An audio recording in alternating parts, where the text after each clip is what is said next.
Alright, whenever you're ready.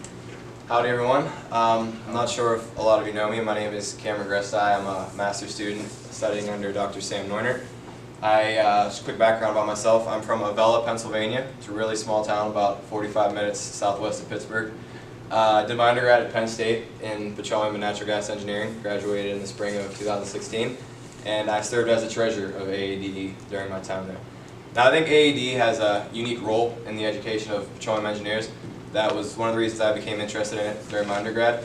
I think a lot of times people kind of jump to production and reservoir engineers and petroleum engineering, and sometimes drilling becomes overlooked.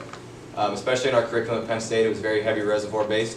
So it was kind of our goal was to bring technical talks on drilling to our members, because we did have a lot of people who wanted to be drilling engineers, but unfortunately it just wasn't part of our curriculum, so we tried to fill in the gaps in that, and it's what I'm hoping to continue doing here. I think the weekly schedule of petroleum engineers are already pretty busy, so I would be hesitant to add many weekly events each week. So I'd rather bring some larger events. The first thing I was interested in doing at Penn State, we would have, during Career Fair Week, we would have an industry mixer where we would have company representatives and industry professionals come in. And I don't want to say it was an informal setting, because you still obviously want to act professional here and you had to dress professionally.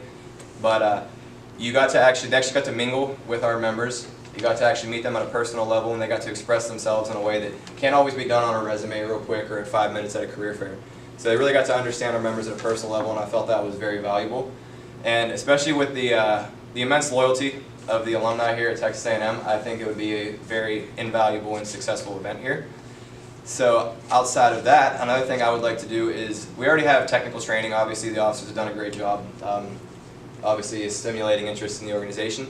So I would like to bring in maybe a few times a semester people from the larger companies from Houston to come in and talk about why they design their equipment and why it is used the specific way it is. And if possible, maybe even take some groups of students down to Houston to visit their research labs, talk about things like bit design, BHA design, BOP design, drill string design, and so forth, things like that, and basically gain a better understanding of the hardware and equipment used in the drilling process. Now I chose to run for president because I think as a grad student I can bring a sense of maturity to the position. I think I've been a part of AADE previously, not here, but at Penn State, where we were also kind of on similar grounds there. Obviously the program's a little bigger here than we were there, and I think the resources here are just outstanding, and I want to make sure they're all taken full advantage of. So I'm hoping you guys see me as a good fit for the organization, and thank you very much.